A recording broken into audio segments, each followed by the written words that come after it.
Vinewood Star Tours leaving now. Last chance. See hedges in front of Star's home.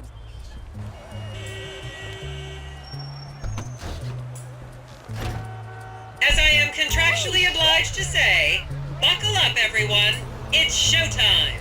Vinewood is often referred to as the anal bleaching capital of the world. Okay, smartphones at the ready, celeb spotters. We are now approaching the legendary nightclub, the Dungeon Crawler. Opened in 1996, the club is famously owned by actor Bruce Spade, who has a custom-built elevated VIP table so that he looks the same height as everyone else. It remains one of Vinewood's hottest night spots for the rich and famous to do drugs and date rape impressionable fans. Play your cards right, and that could be you! The Dungeon Crawler was in the news again recently when comedian Morgan Chester allegedly ran over a doorman in his SUV for not laughing at one of his jokes.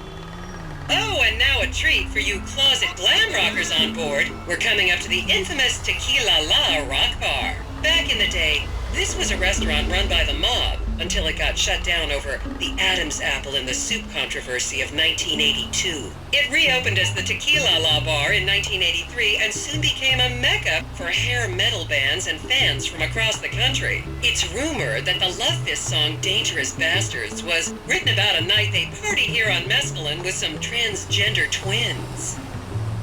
Now, this house up ahead is one of the many private residence of action movie director Mark Fostenberg. Fostenberg still maintains he was out of town when a 15-year-old Mexican girl was found dead in his pizza oven in 2007.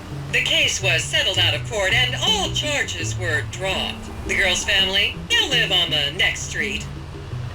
So this is the house of television exercise guru The Craze. You might have seen him degrading himself recently on Rehab Island. Do any of you remember the 80s? Huh, strange times. People didn't go to the gym back then. They did jumping jacks in front of the TV and leg warmers and headbands. The Craze swapped his gold lame leotard for a crack pipe in the 90s, but is reportedly now clean and in the best shape of his life. That's Vinewood's code for, he's trying to make a comeback.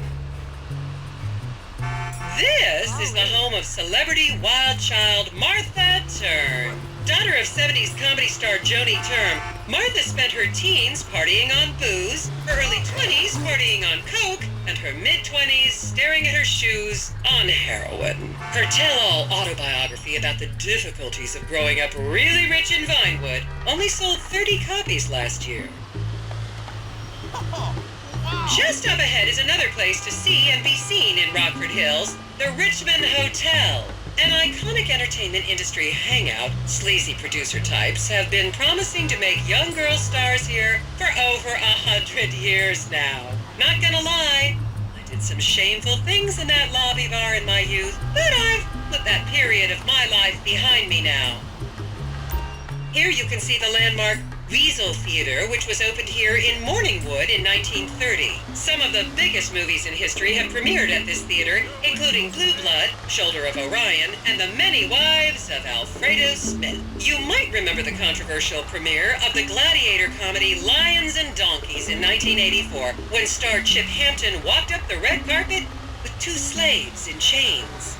And now to our left, ladies and gentlemen, is the famous Richard's Majestic Studios. The product placement for classics like Nelson and Naples and Rum Runner and the not-so-classics like Vinewood Zombie and Shoulder of Orion 2 was shoehorned into the final edits right behind those very gates. Everyone has a favorite Solomon Richards movie. An American Divorce really helped me through a difficult time when I was bankrupting my first husband. Oh, come on, don't people in the Midwest watch movies? You must have seen Defender of the Faith. No? Wow, tough crowd. Okay, people, get those cameras out. This is Tortola Drive. You won't get a better chance to spot a celebrity in its natural habitat. As you can see, the recession hasn't hit this part of town very hard. These are some of the most offensively high-end designer stores in the country. And now, some fun trivia for you. There have been a number of movies shot on Tortola Drive, mostly awful ones about rich idiots, including the blockbuster 2005 romantic comedy shoe whore. It's credited with sending women's rights back 50 years. The store we're passing now is where British star Charlotte Crown was caught on film in the changing room, eating and purging the same burrito over and over again, just like a dog. This is the Epsilon Center. Anyone with red hair, please cover it for your own safety. If you really want to meet a famous celebrity, this place is packed full of them. Take an introductory course. It changed my life. Kiflob! And here is City Hall.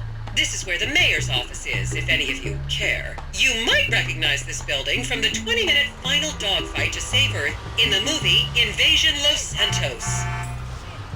And here we have the beautiful Oriental Theater. Riots broke out on the theater's opening night in 1928 as desperate fans tried to get upskirt shots of the legendary silent movie star Miriam Turner, much like you're doing today, except with really heavy cameras. My daughter tells me it isn't politically correct to say Oriental anymore, but considering some of the other common terms for Asians in the 1920s, the name could have been a lot worse. There's a saying that to go to Los Santos and not see the Oriental Theater is like going to China and not visiting a burger shop. You know, I've never really understood what that means, but...